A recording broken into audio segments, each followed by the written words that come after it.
Hello, this is Colin and you're watching Grad School TV. This is a quick follow-up video to the one I previously did for Module 2 for Corporate Finance. Once again, we have three banks, Bank X, Y and Z.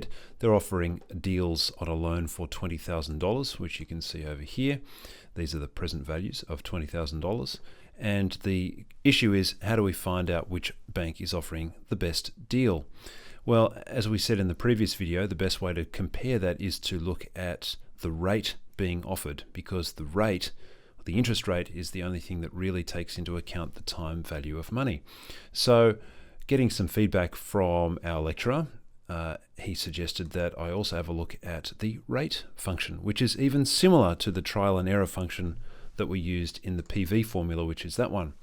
So I've just got a little thing going here where in this cell right here, we have, if I double click in there, the rate formula. So that equals the rate.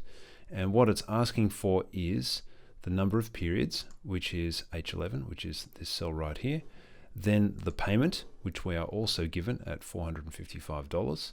The present value that we're after, which we have specified as $20,000.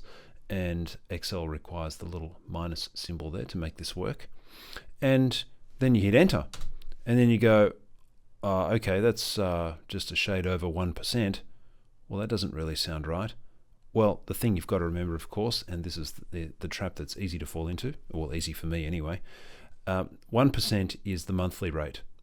And I know that because I'm dealing with 60 months, which indicates a 5-year loan. So if that's the monthly rate, then it's probably best just to quickly write that in. This is the rate monthly. Oops.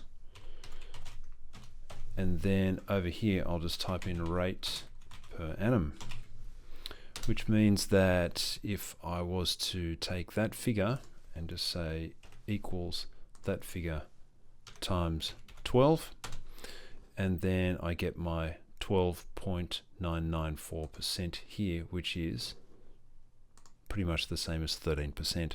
So then what I can do is I can simply fill those down and fill those down, and I get the same result. So for the bottom, I get 0.1350, which is 13.5%, which is our annual rate. And here I get 0.1274, which is our guessed rate of 12.75%.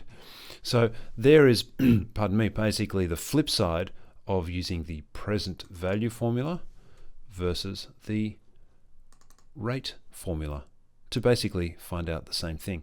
But as was correctly pointed out by our teacher, it's important not to go straight to the Excel files because we need to understand the underlying concepts. But given the fact that I learned something, I just couldn't help making a video out of it because I thought that was pretty cool. Anyway, you've been watching Grad School TV, and catch you again next time.